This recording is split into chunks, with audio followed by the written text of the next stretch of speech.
যারা জুলাই চেতনাকে স্বীকার না করে সংস্কারে বাধা প্রদান করতে চায়, তারাই প্রকৃতপক্ষে নির্বাচন বানচাল করতে চায়।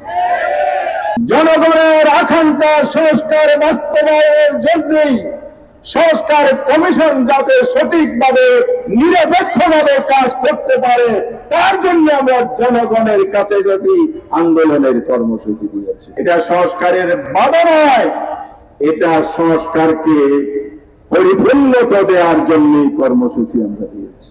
পিআর পদ্ধতির কথা আপনারা শুনেছেন। পিআর পদ্ধতি ওনারা মানেন না, সংস্কারও মানেন না, আইনি ভিত্তি ওনারা চান না। তাহলে আপনি ফেব্রুয়ারির নির্বাচনটা কিসের ভিত্তিতে করবেন? সেই শেখ হাসিনা আমেরিকা নির্বাচন দিনের ভোট আছে,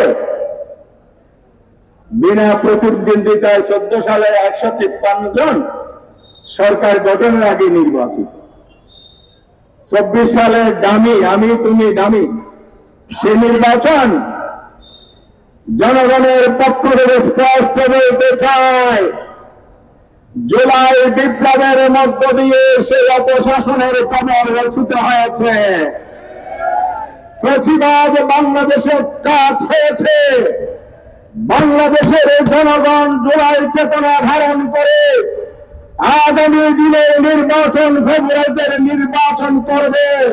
দিনের বড় রাতে করা, কেন্দ্র দখল করা, দলের ভোট ছিনতাই করে, মস্তানি করে, কারো টাকার ফলাপ করিয়ে জনগণের নির্বাচন করবেন। বাংলাদেশের হাজার কোটি মানুষ তা প্রতিহত করবে ইনশাআল্লাহ। সেই সংস্কারকৃত আইনের ভিত্তিতে নির্বাচন অনুষ্ঠান করেন। পুরনো পদ্ধতি, যেটা প্রচলিত পদ্ধতি আসন ভিত্তিক নমিনেশন, এটা বাতিল করে দেন। এটা ব্যর্থ হয়েছে গত 54 বছর। বিশ্বের যেখানে সফল নির্বাচন হয়েছে সেখানে পিআর পদ্ধতি আছে। বাংলাদেশেও সেই পিআর পদ্ধতির ভিত্তিতে নির্বাচন করতে হবে।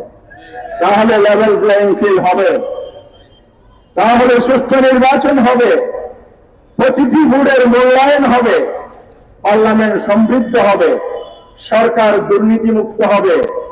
আগামী দিনের বাংলাদেশ দুর্নীতি মুক্ত বাংলাদেশ হবে। সৎ মানুষগুলো পার্লামেন্টে আসবে, চরিত্রবান দক্ষ মানুষগুলো পার্লামেন্টে আসবে, পার্লামেন্ট সমৃদ্ধ হবে, পার্লামেন্ট সদস্যগণ আইন প্রণয়ন করবে, আর স্থানীয় সরকার ডেভেলপমেন্টের ওয়ার্ক করবে। এটাই যদি হয় তাহলে বাংলাদেশ এগিয়ে যাবে।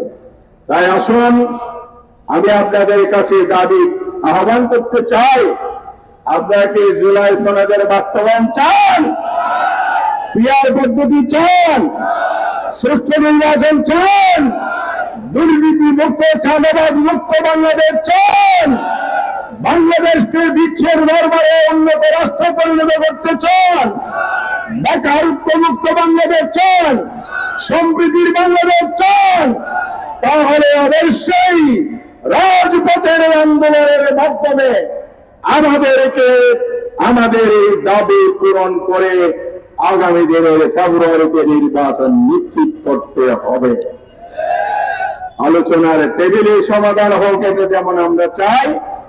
যদি সেখানে সমাধান না হয়, রাজপথে জনগণের সমাধান দেবে ইনশাআল্লাহ।